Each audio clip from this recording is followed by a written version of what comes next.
Welcome to studios news bulletin. ముందుగా headlines. Pinnelli హత్య ఘటనపై వైఎస్ జగన్ ను కలిసిన గ్రామస్తులు, సాల్మన్ కుటుంబానికి భరోసా.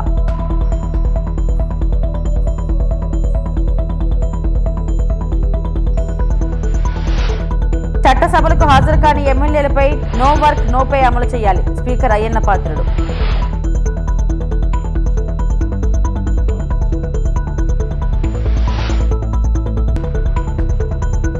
మున్సిపల్ ఎన్నికల్లో జాగృతి పోటీ లేదు, మద్దతు ఇస్తాం, కవిత కీలక వ్యాఖ్యలు.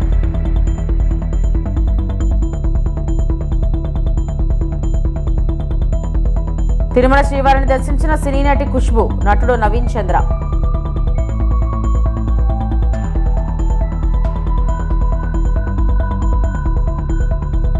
తాడేపల్లిలోని పార్టీ కేంద్ర కార్యాలయంలో వైఎస్ జగన్ ని కలిసిన గురజాల నియోజకవర్గం పిన్నెల్లి గ్రామస్తులు.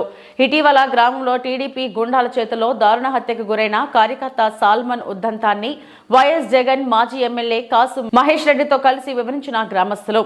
సాల్మన్ కుమారులు మరీదాసు, ప్రవీణ్, కుమార్తె రాహేలను ఓదార్చిన వైఎస్ జగన్ అధైర్యపడద్దని, పార్టీ అన్ని విధాలుగా అండగా ఉంటుందని భరోసా.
ఉత్తరప్రదేశ్లో నిర్వహించిన వివిధ రాష్ట్రాల శాసనసభాపతుల సదస్సులో ఆంధ్రప్రదేశ్ అసెంబ్లీ స్పీకర్ అయ్యన్న పాత్రుడు ప్రసంగించారు. కొంతమంది సభ్యులు చట్టసభలకు హాజరు కాకుండా జీతభత్యాలు తీసుకుంటున్నారని తెలిపారు. ఇలాంటి అనైతిక ప్రవర్తనను ఎలా సమర్థించగలుగుతామని ప్రశ్నించారు. చట్టసభలకు హాజరు కాని సభ్యులపై నో వర్క్ నో పే నిబంధన వర్తింపచేయాలని సూచించారు. ఉద్యోగులు విధులకు హాజరు కాకపోతే వారి వేతనాల్లో కోత వేసినట్టే ప్రజాప్రతినిధుల జీతభత్యాల్లోనూ కోత విధించాలని సూచించారు. ఈ సమావేశంలో డిప్యూటీ స్పీకర్ రఘురామకృష్ణంరాజు పాల్గొన్నారు. కొంతమంది శాసనసభ్యులు ఈనాటి వరకు కూడా ఒక్కరోజు కూడా అసెంబ్లీకి రాలేదు సార్. దీన్ని మీరు గమనించవలసిన అవసరం ఉందని చెప్పి మన సందర్భం మనం చేస్తాను. ఒక్క చర్చలో కూడా పాల్గొనలేదు. అది చాలానంటూ సభకు అసలు హాజరు కాని సభ్యుల్లో ఎక్కువ మంది క్రమం తప్పకుండా వేతనాలు తీసుకున్నారు. Without doing duty they taking salaries. How it is possible sir? సభకు అసలు హాజరు కాని సభ్యుల్లో ఎక్కువ మంది క్రమం తప్పకుండా వేతనాలు తీసుకుంటున్నారు, బత్యాలు మాత్రం తీసుకుంటున్నారు. ఒక సభాపతిగా నాకు ఎంతో వేదన కల్పిస్తున్న విషయం ఇది. ఇలాంటి నైతిక ప్రవర్తనతో ప్రజల దృష్టిలో సులకన కాకుండా ఎలా ఉండగలుగుతారు? ఈ రకమైన అనైక్యత ప్రవర్తన ఎలా సమర్థించగలుగుతామని చెప్పి ఒకసారి మీ అందరూ కూడా ఆలోచన చేయవలసిన అవసరం ఉంది. మనం చేస్తున్నాను. ఈ రకమైన వ్యవస్థలో శైలిని నిషేధించే నిబంధనలు లేవు కాబట్టి మరొక మార్గం చూపించాలని చెప్పి లోక్సభ స్పీకర్ గారికి ఈ సభాముఖంగా మనం చేసుకుంటున్నాం సార్. ఇది కేవలం ఆంధ్రప్రదేశ్ శాసన వ్యవస్థకు సంబంధించిన సమస్య కాదు. ప్రజలు ఇలాంటి ఉదాహరణ చూపించి ప్రజాప్రతినిధులందరినీ ఒకే ఘాటను కట్టకూడదు. ప్రజల నుండి వచ్చే విమర్శల నుండి ఎవరికీ మినహాయింపు ఉండకూడదని చెప్పి ఈ సందర్భంగా అమలు చేస్తున్నాను. ఈ విషయంలో సార్ నా వైపు నుంచి 2 సూచనలు చేయదలుచుకున్నాను. ఒకటి, సభకు హాజరు కానిటువంటి వారిని నో వర్క్ నో పే, ఇది ఒక ఫస్ట్ టైం నేను మన చేసి నెంబర్ 1 సార్. అసెంబ్లీకి రాని వారికి, నో వర్క్ చేయని వారికి పేమెంట్ ఎందుకు ఇవ్వాలి, వైమాస్ట్రీకి పేమెంట్ అని చెప్పి, శాలరీస్ అని చెప్పి నా సూచన సార్. రెండోది ఏంటంటే, ఉద్యోగులు నిధులు రాత కాకపోతే, ఎంప్లాయీస్ ఉద్యోగాలకు రాకపోతే మనం ఏం చేస్తున్నాం సార్, వారి వేతనాల్లో కోత వేస్తున్నాం. ప్రజాప్రతినిధుల జీతాలకు కోత విధించాలి. 2, అప్పటికీ గుణపాఠం నేర్చుకోకపోతే ప్రజాప్రతినిధుల కోసం మరో 1 minute సార్ మరో అడుగు ముందుకు వేయాలి. వాటిని మళ్ళీ ప్రజా కోర్టులో నిలబెట్టడం తప్ప మరో మార్గం లేదు. అందుకు అవసరమైతే రాజ్యాంగాన్ని, ప్రజా ప్రాతినిధ్య చట్టాన్ని సవరించి అయినా సరే ప్రజలకు తాము ఎన్నుకునే ప్రతినిధులు వెనక్కి పిలిపించి హక్కు కల్పించాలి. అంటే ఈ రైట్ టు రీకాల్ అన్న చట్టాన్ని తీసుకొస్తే తప్పించి ఇది సక్రమంగా జరగదని చెప్పి నా తాలూకు భావన అని చెప్పి సందర్భంలో మీ అందరికీ మనం చేస్తూ, మరి ఈరోజు ఈ కార్యక్రమంలో నాకు అవకాశం కల్పించి మీ అందరికీ కూడా ధన్యవాదాలు తెలుపుకునేటువంటి అవకాశం కల్పించినటువంటి పెద్దలందరికీ కూడా మరొకసారి నా ధన్యవాదాలు తెలుపుకుంటూ, సభలో ఉన్నటువంటి పెద్దలందరికీ కూడా నా నమస్కారం తెలియజేస్తూ సెలవు తీసుకున్నాను. థ్యాంక్ యూ అండి.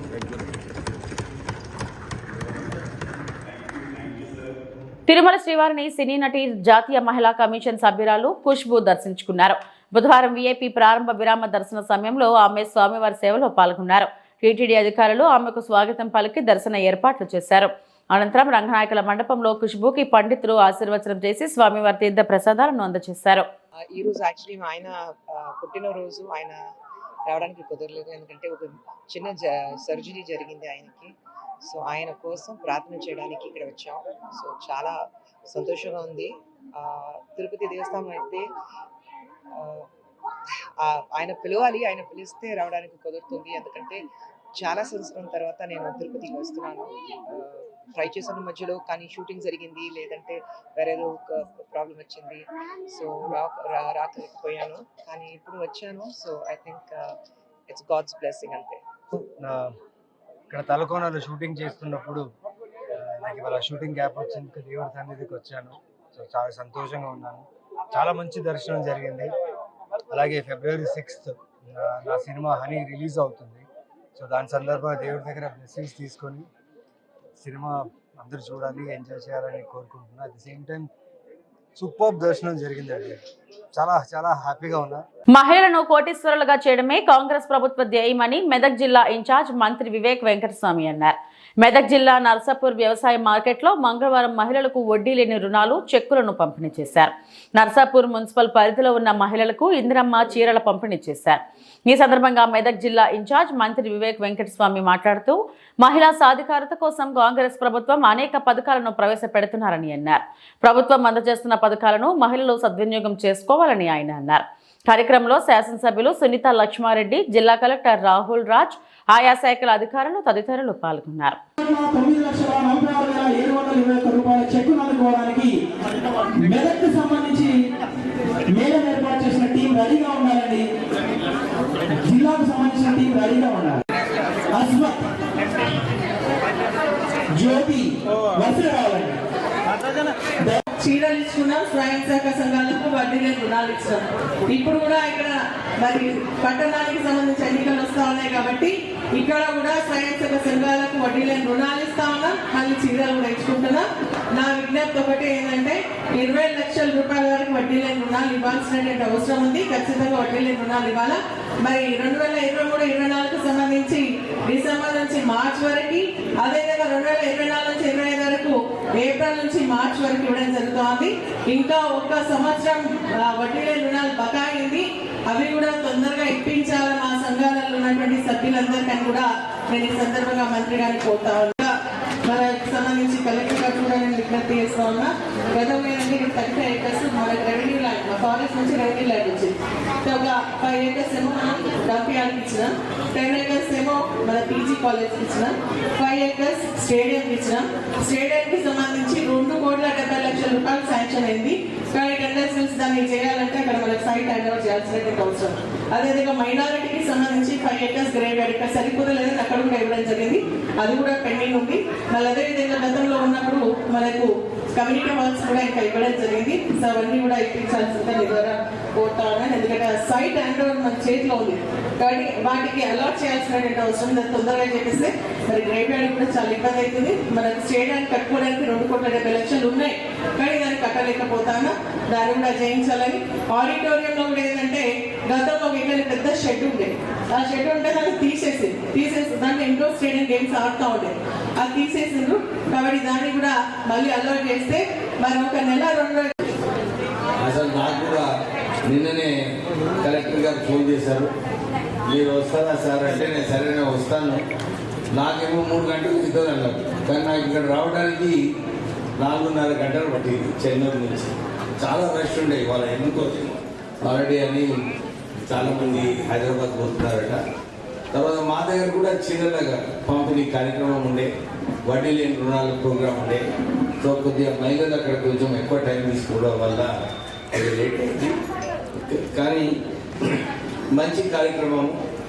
ఇప్పుడే మన సునీత లక్ష్మారెడ్డి గారు చెప్పినట్టు వారు కూడా అప్పుడు వైఎస్ రాజశేఖర రెడ్డి గారు మొదలు సెల్ఫ్ హెల్ప్ గ్రూప్స్ మన రాష్ట్రంలో వీళ్ళందరినీ కూడా ప్రోత్సహించాలని చెప్పి అప్పుడు రాజశేఖర రెడ్డి గారు పావలా వడ్డీ స్కీమ్ అప్పుడు ప్రారంభం చేయడం జరిగింది. మళ్ళీ కాంగ్రెస్ ప్రభుత్వం వచ్చిన తర్వాత వడ్డీ లేని రుణాలు ఇవ్వాలి, మహిళా శక్తి పెంచాలి, మహిళలకు ఏ కార్యక్రమం తీసుకున్నా కానీ మహిళలను ప్రోత్సహించాలని చెప్పి ఈ కాంగ్రెస్ గవర్నమెంట్ పనిచేస్తుంది. బిజినెస్ చేసుకొని ఆ పెట్రోల్ బంక్ సక్సెస్ఫుల్ అయితే ఇంకొక మండలానికి కూడా ఇంకొక పెట్రోల్ బంక్ ఇచ్చే అవకాశం ఉంటుంది. ఇంకా ఇంకొక పెట్రోల్ బంక్ ఇవ్వచ్చు కదా. సో ప్లీజ్ ప్లాన్ తొందరగా చేస్తే మా దగ్గర స్టార్ట్ చేస్తున్నాం మండవరిలో నెక్స్ట్ మంత్. సో మీరు కూడా మీ కాన్స్టిట్యున్సీలో తొందరగా స్టార్ట్ చేస్తే బాగుంటుంది. కాంగ్రెస్ ప్రభుత్వం మొన్న ఈ 1 yearలోనే మహిళా గ్రూప్స్కి ఇప్పటి వరకు 23,000 కోట్ల బ్యాంక్ లింకేజ్ కల్పించడం జరిగింది. అంటే మహిళలు వారు వ్యాపారం చేసుకోవాలనుకుంటే, వాళ్ళ కాళ్ళ మీద నిలబడాలనుకుంటే ఈ బ్యాంక్ లింకేజ్ కూడా రాష్ట్ర ప్రభుత్వం మీకోసం ఈ ఫెసిలిటేట్ చేయడం జరిగింది. మీరు ఈ లింకేజ్ ద్వారా ఇంతకుముందు కూడా ఇక్కడ కార్యక్రమం అయినప్పుడు కలెక్టర్ గారు చెప్పారు, సార్ మేము అందరు మహిళా గ్రూప్స్ పెద్దరికి కూడా మేము ఎంకరేజ్ చేయడానికి ఈ బ్యాంక్ లింకేజ్ క్రియేట్ చేయడం జరిగింది. సో మీరందరూ కూడా ఉపయోగించుకోవాలి దీనికి. తర్వాత ఇప్పుడు యూనిఫామ్ స్టిచ్చింగ్, ఇవన్నీ ఇందిరామ్మ క్యాంటీన్స్, ఇవన్నీ కూడా కేవలం మహిళలకు ప్రోత్సహించడానికి ఈ ప్రభుత్వం తీసుకోవడం జరిగింది. నర్సంపేట మున్సిపాలిటీ వరంగల్ జిల్లా అసెంబ్లీ ఎన్నికల ముందు కాంగ్రెస్ పార్టీ ఇచ్చిన 6 గ్యారంటీలు 420 హామీలను అమలు చేయాలని డిమాండ్ చేస్తూ నర్సంపేట మున్సిపాలిటీ బీఆర్ఎస్ పార్టీ ఆధ్వర్యంలో అంబేద్కర్ సెంటర్లో ప్రజా నిరసన ర్యాలీ కార్యక్రమం నిర్వహించడం జరిగింది. కార్యక్రమానికి ముఖ్య అతిథిగా విచ్చేసిన బీఆర్ఎస్ రాష్ట్ర సీనియర్ నేత మరియు నర్సంపేట మాజీ శాసనసభ్యులు పెద్ద సుదర్శన్ రెడ్డి ఈ సందర్భంగా మాట్లాడారు.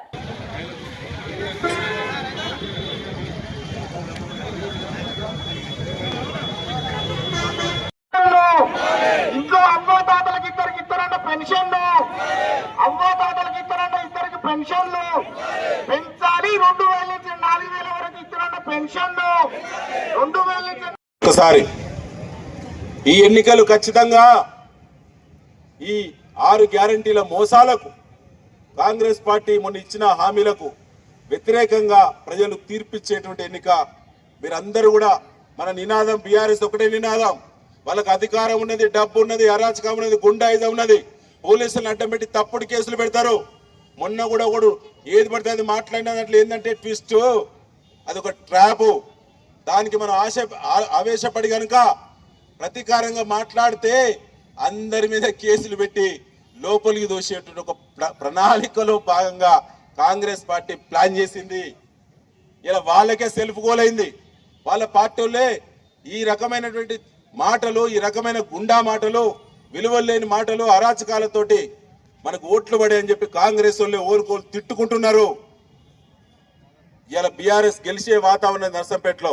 మీరందరూ కూడా దయచేసి ఇలా జరిగేటువంటి ఈ సందర్భంగా ఈ 6 గ్యారంటీలు 420 మరి మోసాలు ఏవైతున్నాయో, హామీలు ఏవైతున్నాయో అన్నిటికీ ఒక్కొక్కటి విడమర్చి అక్కకు, చెల్లెకు, అన్నకు, తమ్ముడికి, వ్యాపారస్తులకు, యువతకు, నిరుద్యోగులకు, ఉద్యోగులకు, రిటైర్డ్ ఎంప్లాయీస్కి అందరూ కూడా అర్థమయ్యేటువంటి భాషలో మీరందరూ కూడా విడమర్చి చెప్పాలని చెప్పి ఈ యొక్క నిరసన కార్యక్రమంలో పాల్గొన్నటువంటి మీ అందరికీ పేరు పేరున మరొకసారి చేతులు జోడించి నమస్కారాలు, కృతజ్ఞతలు.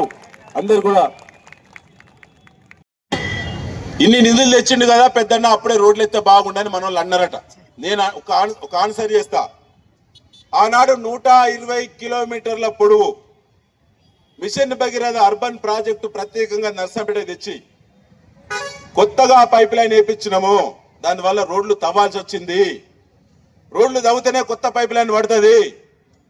దాని తర్వాత కొత్తగా రాష్ట్రంలో ఎక్కడ లేకుండా ఈ సిలిండర్ మోసాలు, సబ్సిడీ మోసాలు లేకుండా 700 రూపాయలకే గ్యాస్ ముద్దంత బరువు ఉండేటువంటి గ్యాస్ పైపు ద్వారా వచ్చే పైపుడు నేచురల్ గ్యాస్ ప్రాజెక్ట్ ఈ రాష్ట్రంలో మన నర్సంపేటకు నేనే తెచ్చిన. దానివల్ల ఏంటంటే గ్యాస్ పైప్ లైన్ వేయాల్సి వచ్చింది. ఆ తర్వాత నెట్ లైన్ వేయాల్సి వచ్చింది, ఈ ఇంటర్నెట్. దీని తర్వాత మనం నిధులు తీసుకొచ్చి టెండర్లు పిలిచి సీసీ రోడ్లని పూర్తి చేద్దాం అనుకున్నప్పుడు ఎన్నికలు వచ్చినాయి. ఎన్నికల్లో నా దురదృష్టం, నేను ఓడిపోయినాను. ఇవాళ ఆనాడు ఆ పైప్ లైన్లు కనుక తాపకొకటి వేసుంటే రోడ్లు ఇంకా డ్యామేజ్ అయ్యిందని చెప్పి ప్రణాళికాబద్ధంగా చేసినాం. దాన్ని దయచేసి మీరు కూడా ఆ మెసేజ్ని కరెక్ట్గా ప్రజల దగ్గర తీసుకెళ్ళని చెప్పి నేను కోరుతా ఉన్నాను. అయ్యా నేను అంటున్నా, పైప్ లైన్ మీద ఇలా బోర్లు ఎత్తాను తెలంగాణ. ఇప్పుడే చూస్తాను, మొత్తం సోషల్ మీడియా నడుస్తుంది. పైప్ లైన్ మీద బోర్లు ఎత్తాను. కాంగ్రెస్ ప్రభుత్వం వచ్చి 2 ఏళ్లు గడిచింది. 6 గ్యారంటీలు 420 హామీల పేరు మీద మోసం చేసిన రేవంత్ రెడ్డి ముఖ్యమంత్రిగా, స్థానిక ఎమ్మెల్యే మాధవరెడ్డి ఇద్దరు కూడా రాజీనామా పెట్టాలి. పెట్టకుండా మళ్ళీ మున్సిపల్ ఎన్నికల్లో కాంగ్రెస్ పార్టీని గెలిపించాలని ఓట్లేసేటువంటి, మరి ప్రజలను ఓట్లు అడిగేటువంటి నైతిక హక్కు కాంగ్రెస్ పార్టీ నాయకులుగా వీరిద్దరికి లేదు. నర్సంపేట అభివృద్ధి పూర్తిగా కుంటుపడింది. ప్రభుత్వం మారిన తర్వాత, ఇక్కడ మాధవరెడ్డి గారు ఎమ్మెల్యే అయిన తర్వాత ఇక్కడ అరాచకాలు, అవినీతి, దందాలే తప్ప ఎక్కడ కూడా అభివృద్ధి పనుల మీద సరైన సమీక్ష లేదు. ఎలక్షన్లు వస్తున్నాయని చెప్పి 100 దిక్కుల రాళ్ళు వేసుకుంటూ పోతా ఉన్నాడు ఆయన. రోజుకు 20 చోట్ల రాళ్ళు వేసుకుంటూ పోతా ఉన్నాడు. దాంట్లో నిధుల వివరాలు లేవు, పనుల వివరాలు లేవు. ఏందని చెప్పి మున్సిపల్ అధికారులను అడిగితే మాకే వివరాలు తెలియదు సార్, ఇప్పటివరకు మాకు ఎవరు ఇవ్వలేదు అంటున్నారు. అంటే మళ్ళీ మాయమాటలు చెప్పి ప్రజలను మోసం చేసేటువంటి ప్రయత్నం కాంగ్రెస్ పార్టీ చేస్తా ఉన్నది. నర్సంపేట మున్సిపాలిటీ అభివృద్ధి ఆనాడు ఎమ్మెల్యే ఉన్నప్పుడు కేసీఆర్ గారి నాయకత్వంలో అద్భుతమైనటువంటి అభివృద్ధి చేయడం జరిగింది. ఇవాళ దాన్ని అభివృద్ధి పేరు రాకూడదని చెప్పి ఆనాడు కొనసాగుతున్నటువంటి మరి పనులను ఈరోజు రద్దు చేయడం, నిలిపివేయడం నర్సంపేట ప్రజలందరూ కూడా ఆలోచించాల్సిన సమయం వచ్చింది. ముఖ్యంగా శాంతియుతమైనటువంటి నర్సంపేట ఉండాలి, శాంతియుతమైనటువంటి అభివృద్ధి నర్సంపేట జరగాలి. దానికి బీఆర్ఎస్ పార్టీ సంపూర్ణమైన సహకారాన్ని అందిస్తుంది. ఇవాళ అనేక ప్రశ్నలు ప్రజాస్వామ్య పద్ధతిలో, రాజ్యాంగ పరిధిలో ప్రభుత్వాన్ని నిలదీస్తే వాళ్ళు ఆగ్రహావేశాలకు పోతా ఉన్నారు. వ్యక్తిగత దూషణలకు, వ్యక్తిగత మరి దూషణలే కాకుండా దాడులకు కూడా ప్రయత్నం చేస్తా ఉన్నారు.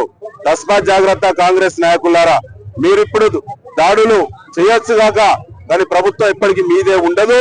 రాబోయేటువంటి 3 ఏళ్లలో మళ్ళీ మేమే వస్తాం. ఇలా నర్సంపేటలో అరాచకాలు ఆపండి, అభివృద్ధి పైన దృష్టి పెట్టండి. జరుగుతున్న అభివృద్ధి పనులు పేరు నాకు వస్తుందా మీకు వస్తుందా ప్రజలు చేస్తారు, కానీ కొనసాగుతున్న పనులను ఆపకండి. పెండింగ్ లో ఇలా ఆగిపోయినటువంటి ఆడిటోరియాన్ని పూర్తి చేయకుండా 2 ఏళ్లుగా ఎమ్మెల్యే గారు ఇబ్బందులు పెడతా ఉన్నారు. వెజ్ నాన్ వెజ్ మార్కెట్ అక్కడే ఉన్నది. ఆనాడు టెండర్లు పిలిచిన రోడ్లను రద్దు చేసిళ్ళు. ఇలా తన పేరు మీద రోడ్ల కాంట్రాక్ట్ దక్కించుకొని ఇలా ఏజెన్సీ ఆయనదే, అధికారులు ఆయన వాళ్ళే, ప్రత్యేకంగా క్వాలిటీ చెక్ చేసేటోళ్ళు లేరు. ముఖ్యంగా ప్లాంట్ వారిదే, మొత్తం ప్రైవేట్ ఏజెన్సీ లెక్క నర్సంపేటలో అక్కడక్కడ రోడ్లు పోసే ప్రయత్నం చేస్తా ఉన్నారు. తప్పకుండా దాన్ని వెల్కమ్ చేస్తాం, కానీ క్వాలిటీ గురించి ఎవరు బాధ్యులు? ఇలా పోసిన రోడ్లన్నీ పగిలిపోతున్నాయి. వేసినటువంటి సైడ్ రైళ్లను కూలిపోతున్నాయి.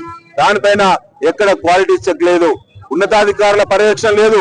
మున్సిపాలిటీ కమిషనర్ గాని ఇంజనీర్లు గాని ఎన్నిసార్లు అడిగినా తప్పించుకుంటున్నారు తప్ప వారు వివరాలు ఇవ్వకుండా మరి ఇబ్బందులు పెడతా ఉన్నారు.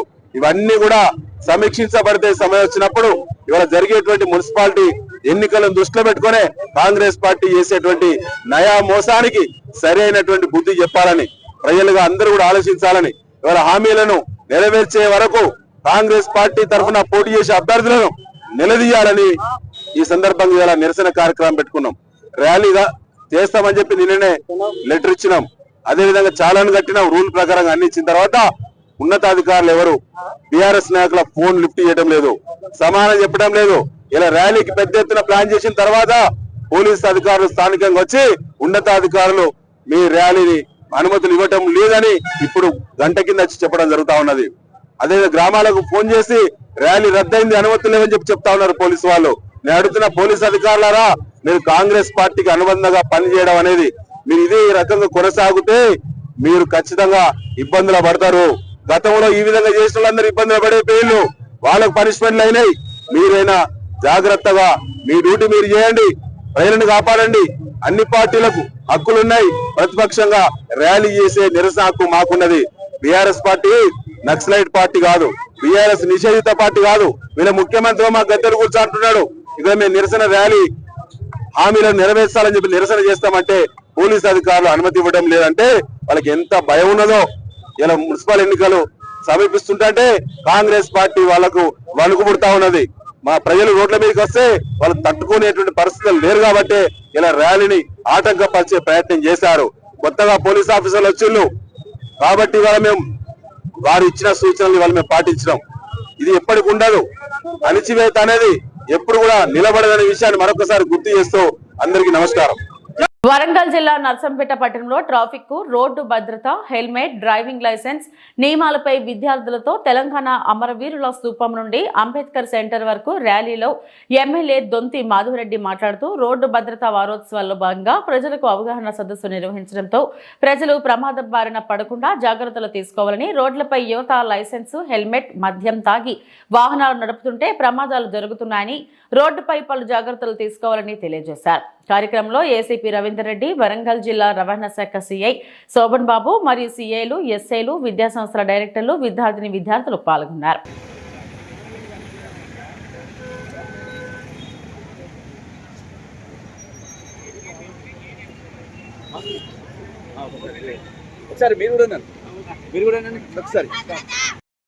సందర్భంగా నర్సంపేటలో ర్యాలీ నిర్వహించబడ్డది స్కూల్ పిల్లలతోటి. సో ఇది ఏంటంటే ఎవ్రీ ఇయర్ మనం చూసుకున్నట్టయితే యాక్సిడెంట్ రేట్ అనేది పెరుగుతున్నది. మన భారతదేశంలో స్టాటిస్టిక్స్ ఏం చెప్తున్నాయి అంటే సంవత్సరానికి 4.7 lakhs యాక్సిడెంట్ జరుగుతున్నాయి. అందులో 1.7 lakh డెత్ ఉంది. అంటే 1,70,000 మంది ఒక సంవత్సరంలో చనిపోతుంది. అంటే రెండు దేశాల మధ్య ఒక యుద్ధం జరిగినా కూడా అంతమంది చనిపోరు. కరోనా టైంలో కూడా ఇన్ని డెత్స్ లేవు. ఇది ఎవ్రీ ఇయర్ జరుగుతుంది.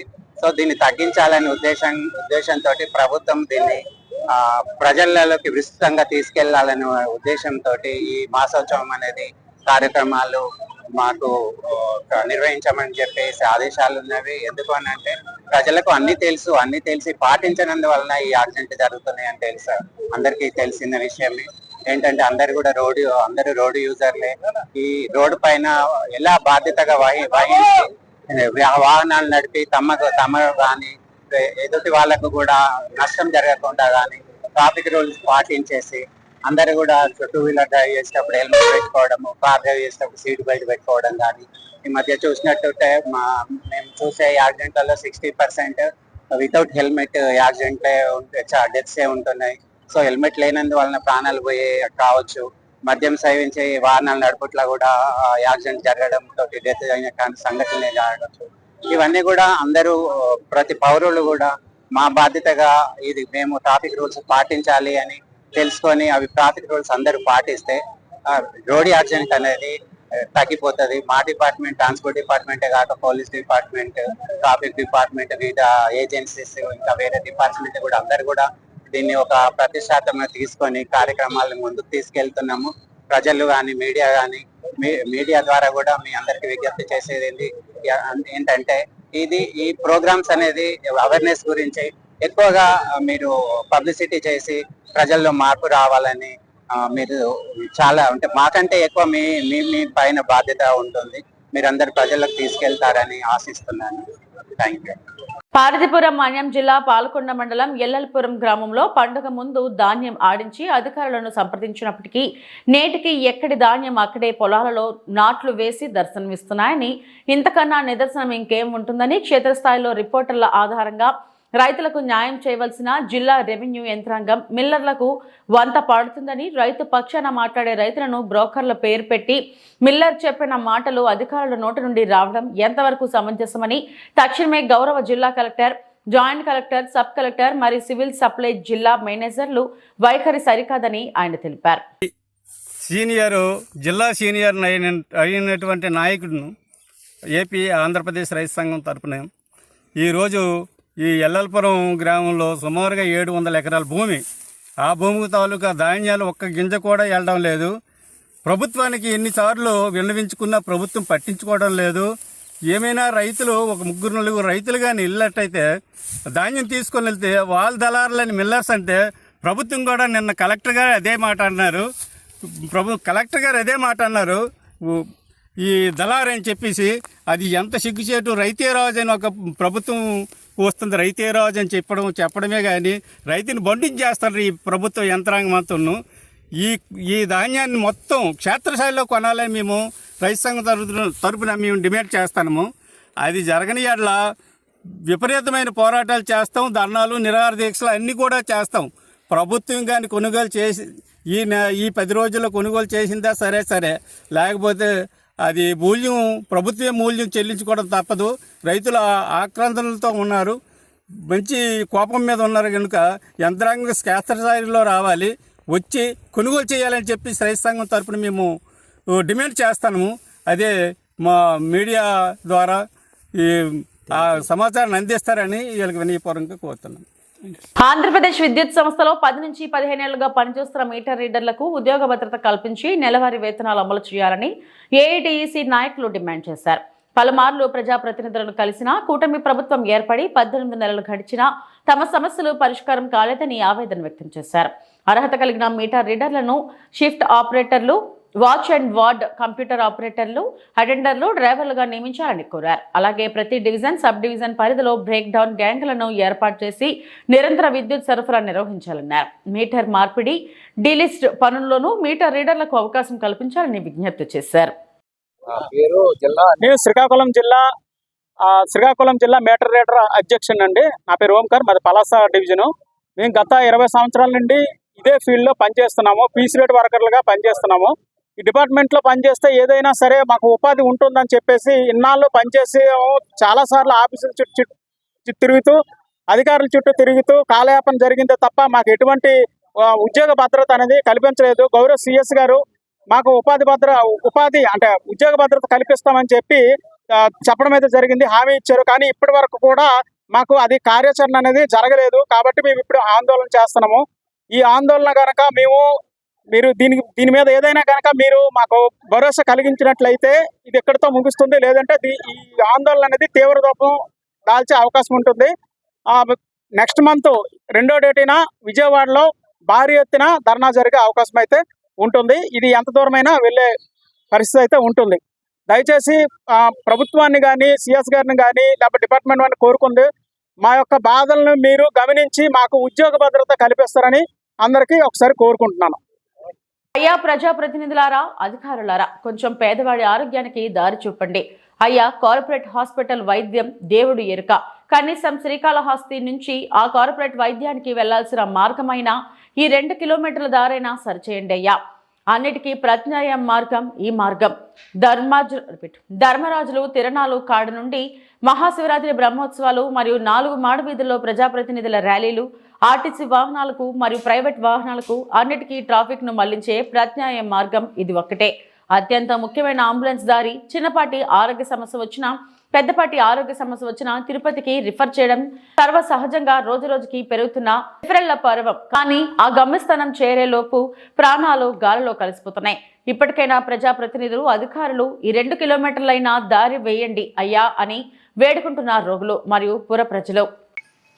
ఈరోజు జాతీయ ఉపాధి హామీ పథకం కింద మన భారత కమ్యూనిస్ట్ పార్టీ